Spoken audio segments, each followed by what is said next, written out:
Hello guys, mga kabongga, welcome back to my vlog. Shout out muna sa mga Tigalungo, Santa Cruz, Zambales, dito sa lalo sa Purok 5, Purok 4, Purok 6, ganyan. Kasi yun lang yung purok na alam ko. Ngayon may mga Purok 6B, 6A, gano'n na. So shout out na lang po sa inyong lahat. Nanggaling po akong Sabang, yan yung nilakad ko. Tapos dinaan ko yung shortcut dito sa sa Carolcor. Paglabas ko nito, Carolcor.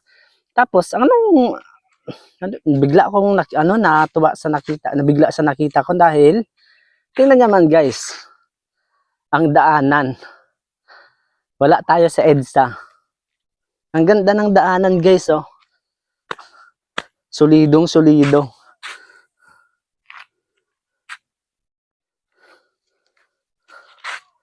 Tingnan niyo guys, ang ganda ng kalsada dito sa Babo. Andito pala tayo sa Babo ngayon guys. Ayan. Bukod sa kalsadang nakikita ko, given na yan kasi walang mga nakatira naman. Ito ang ganda ng daanan, no? Ilang metro kaya to? Siguro mga 1,500 meters. Hindi ko alam na meron na palang daanan dito. Ang galing. Ang galing naman ng barangay captain dito sa Lungo Santa Cruz, Zambales, guys. Nakaka-proud. Kasi dito sa bukid, meron ng daanan na ganito. Kasi nung maalala ko, noong hindi pa to kalsada, tsaka noong mga 1999, 2000, ganyan, ang daan dito, sobrang delikado kasi pag umuulan, agos yung tubig dito. Tapos yung mga bato, halos mga bilog-bilog sila. Paglakad mong ganyan, kahit hindi ka tatakbo, talagang mapapatakbo ka dahil sa slope talaga yung daan. Tapos nasisira yung mga sasakyan ng mga dumadaan dito, yung mga motor. Kaya siguro siya pinagawa ng ganong kagaling.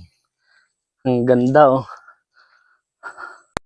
Bukas makalawa, pagdaan ulit natin dito, siguro meron na ditong 7-Eleven. hindi ito malayong mangyari. Teka lang guys, may nakita akong halaman dito.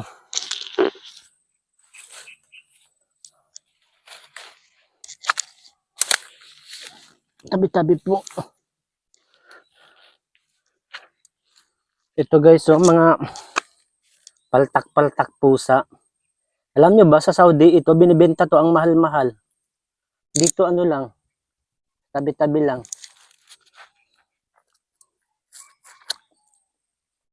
Matamis siya. Ay, walang laman. Itong violet orange. Sarap. Lami.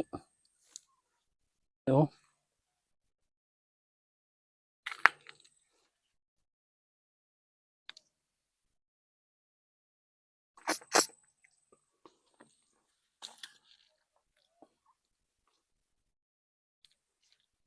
Basta guys, sa Saudi, binibili to ang mahal-mahal. Boss.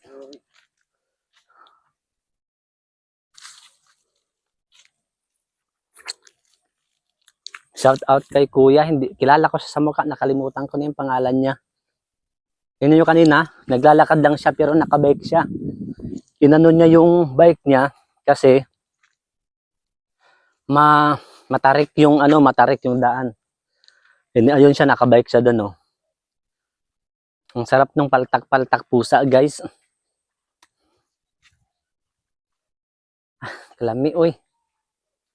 Kulay orange. Tapos meron pang mga halaman na ito ay, oh. Hindi ko alam pangalan niya, dai.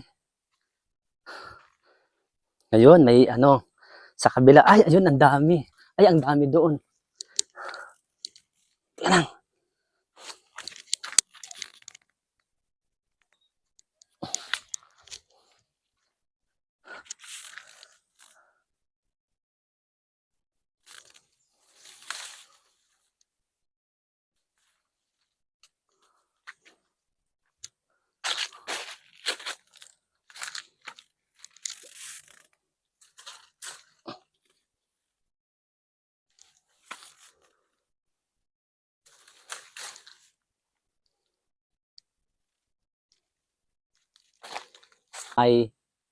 this is the way of saying thank you sa lahat ng barangay official,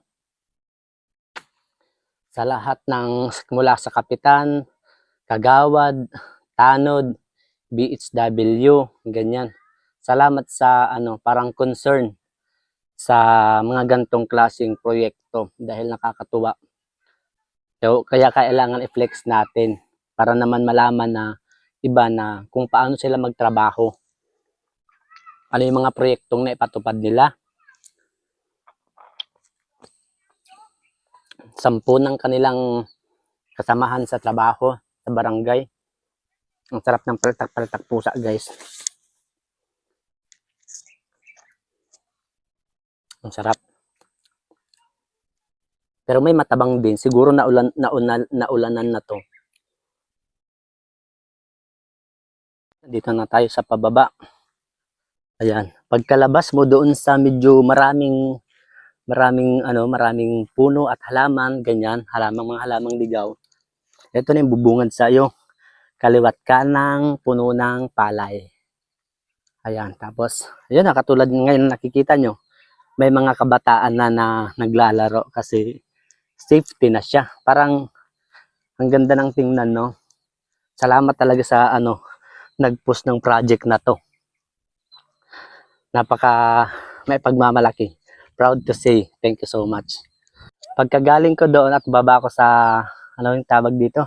Dalan Baka pala. Tapos andito tong mga dalaginding na to. Bulikap Elementary School. Main? Po kami, main. Alam nyo, nag-vlog ako doon kanina. Pinagbawalan ako ng guard. Si Kuya Fritz. Si Proton.